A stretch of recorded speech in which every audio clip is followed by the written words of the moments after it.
Cette fois, c'est fini.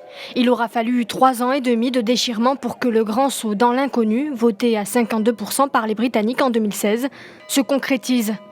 Le Royaume-Uni doit désormais s'atteler à la tâche difficile de reconstruire ses relations avec une Union européenne réduite à 27 pays et amputée de 66 millions d'habitants. Le Brexit lance aussi une nouvelle ère dans les rapports de Londres avec les États-Unis de Donald Trump, qui lui font des appels du pied. Mike Pompeo, le chef de la diplomatie américaine, a d'ailleurs été l'un des premiers responsables étrangers à réagir à l'officialisation du divorce. Il a promis dans un tweet de renforcer les relations déjà fortes avec cet allié historique des États-Unis.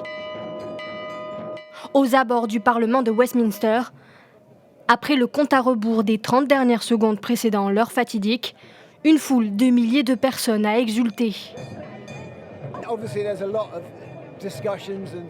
C'est formidable, incroyable, on est plein d'optimisme. On espère tous vivre en paix et conclure de bons accords commerciaux.